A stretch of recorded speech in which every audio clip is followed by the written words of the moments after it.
បាទសូមអនុញ្ញាតជម្រាបសួរប្រិយមិត្តទស្សនិកជនទាំងអស់គ្នាដែលតែងតែគាំទ្រ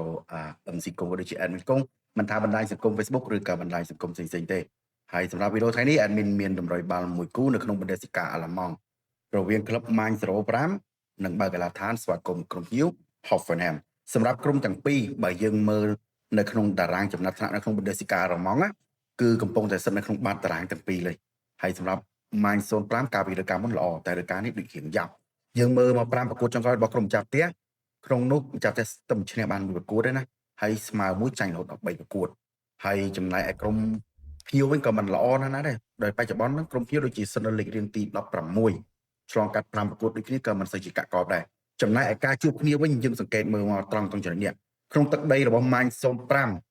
5ប្រកួតចុងក្រោយ Mainz 05យកឈ្នះរហូតដល់4ប្រកួតហើយស្មើមួយប្រកួតមិនទាន់ស្គាល់ពាក្យចាញ់ជាមួយនឹងក្រុម Hoffenheim ទេដូច្នេះហើយទោះបីជាពេលកន្លងមកលទ្ធផលការប្រកួតរបស់ក្រុមចាស់ផ្ទះមិនសូវជាបានល្អប៉ុន្មានក៏ដោយតែឲ្យតែមកជួបក្រុមភ្ញៀវគឺតែងធ្វើបានល្អដូច្នេះហើយលេងនឹងផ្ទះនេះអាចទុកចិត្តបានគូនេះ Admin recommend ឲ្យបងប្អូនធ្វើការគ្រប់គ្រងទៅលើក្រុមចាស់ផ្ទះ FFE Mainz 05ជឿជាក់ថាជំនេះក្រុមចាស់ផ្ទះនឹងយកឈ្នះលើក្រុមភ្ញៀវដែលលទ្ធផល2-1នេះជាคลิปវីដេអូតម្រុយបាល់គូដំបូងនៅមួយគូទៀត Admin នឹងទម្លាក់នៅពេល 3-4 ម៉ោងទៀតអញ្ចឹងបងប្អូនកុំភ្លេចណាតាមដានទស្សនានៅវីដេអូទី2ថាគូទី2 Admin នឹងឲ្យគូមួយណា